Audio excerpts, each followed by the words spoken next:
Breaking news समोर येते।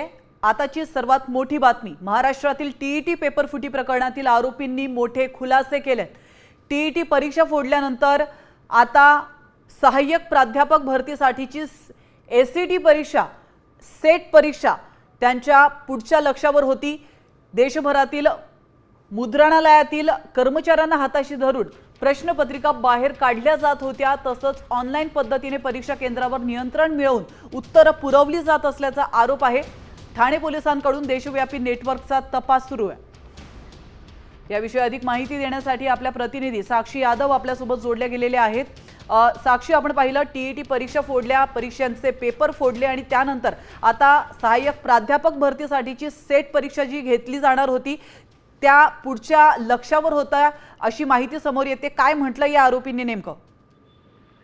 खरंच महाराष्ट्रातील टीईटी पेपर फुटी प्रकरणातील आरोपींनी मोठे खुलासे जे आहे ते समोर येत आहे। टीईटी परीक्षा यशस्वीपणे फोडल्यानंतर सहाय्यक प्राध्यापक भरतीसाठी सेट परीक्षा पुढील लक्ष असल्याची माहिती जी आहे ती समोर येते आणि तपासात ही माहिती सुद्धा उघडकीस आली आहे। मुख्य आरोपी बिजेंद्र गुप्ताने चौकशीत पेपर फुटीचे रॅकेट कार्यपद्धतीची महत्त्वाची माहिती दिल्याचा दावा जो आहे यावेळी करण्यात आला आहे। देशभरातील मुद्रणालयामध्ये कर्मचाऱ्यांना हाताशी धरून प्रश्नपत्रिका बाहेर काढण्याचा प्रकार होत असल्याचे पोलिसांचे म्हणणे आहे। हे पोलिसांनी सांगितलं आहे। ऑनलाईन पद्धतीने परीक्षा केंद्रावर नियंत्रण मिळवून उमेदवारांना उत्तरे पुरवण्याचाही प्रयत्न केला जातो असा आरोप सुद्धा यावेळी करण्यात आला आहे। सेट परीक्षेच्या प्रश्नपत्रिकेवरही लक्ष्यावर होत्या याची पडताळणी तपास यंत्रणा करताना समोर आली आहे। ठाणे पोलिसांचा तपास जो आहे तो पुढील सुरू आहे। आपण बघतोय की पेपर फुटीचे जे प्रकरण आहे ते दिवसेंदिवस आपल्याला वाढताना दिसत आहेत आणि महाराष्ट्रातील टीईटी पेपर फुटी प्रकरणातील आरोपींचे हे मोठे खुलासे आहे ते सध्या समोर येताना आपल्याला पाहायला मिळतात। आणखी काही खुलासे आहेत। धन्यवाद साक्षी, तुम्ही दिलेल्या महत्त्वपूर्ण माहितीबद्दल। टीईटी नंतर आता सेट परीक्षा देखील टार्गेटवर असल्याचं समोर आलेलं आहे। त्यामुळे आरोपींकडून आता नवनवीन काय खुलासे होतात, कशा पद्धतीने